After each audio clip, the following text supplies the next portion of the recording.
What's up guys, my name's Chris. Today I'm playing in the PPTQ, playing this Gift Storm deck. This is a list played by James Zorn. Zorns. He was the 66 card Scapeship player from before. That he top 8'd a GP with, and then top 8'd a SCG Classic with. Deck's a lot of fun to play. Main thing you'll notice is that it does not play any Pyromancer's Ascension anywhere in the 75,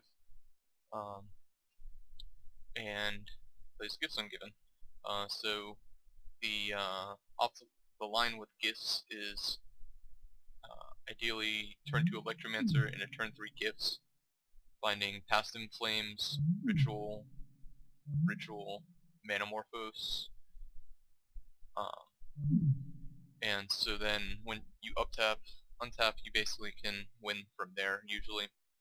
I mean, since it is a gift deck, it has thousands of different options that you can do, but that's pretty much the standard pile. It does play Increasing Vengeance, which is pretty cute with Past in Flames as far as being able to copy even Manamorphoses or Rituals from the yard. But yeah, the deck's pretty powerful. It's real good right now, or at least I like to make myself believe it is, just because there isn't too many lightning bolts running around. So pretty much it takes advantage of that factor. I have a pretty good game against Eldrazi, but it's Eldrazi, so you always have the chances of getting pooped on. So right now I'm 1-0 in the PPTQ. Played against the Death Shadow deck, and that video will be up as well. But yeah, so it's pretty much just a standard list, but like I said, main thing that's different from this and other Storm decks is no Pyromancer's Ascension, and it also plays more lands. So most of the straight blue-red Storm decks only play about 16 to 17 lands, and this plays 20. So there's a little bit less gas, but you have the kind of I win button in Gifts Ungiven.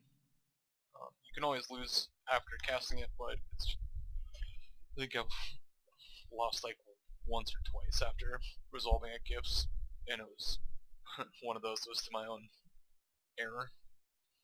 The sideboard's pretty standard.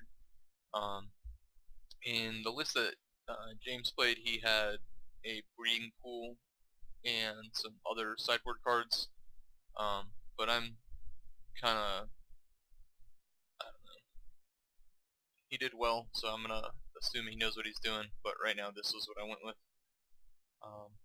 So the Echoing Truth is just something I kind of bring in almost every round, just kind of as a catch-all for Grafdigger's Cage or Rest in Peace or what have you. And then the bolts come in frequently, just kind of against most any deck. Then we have Shattering Spree and Shatterstorm for Affinity or the like, and then Anger for the creature decks, and Additional Empty. That kind of comes in a lot, because a lot of times I'll board out Electromancers game 2 just to blank their creature removal. And then Blood Moons kind of come in against most of the control decks, or just whatever seems like. Since we do play the rituals, we can cast Blood Moon on turn 2, so it's kind of a free I win button. I think probably going forward from here, I'm gonna cut a land and add a Goblin or Simian Spirit Guide, just as a way to be able to mise mana sometimes. Could also see playing more, like 2 or 3 Simian Spirit Guards, but we'll see. But yeah, so deck's a lot of fun to play. A little about me, I've played a lot of Blue-Red Storm on here, but it was never the quite optimal list, just because of budget constraints. Usually it was sideboard cards like Blood Moon or the other expensive sideboard cards, or not having enough fetches. But since I have a real job now, I was able to finally just invest into the deck. Yeah, so deck's a lot of fun. I would definitely recommend it to people, and I'll hope you join me back for round 2. Thanks.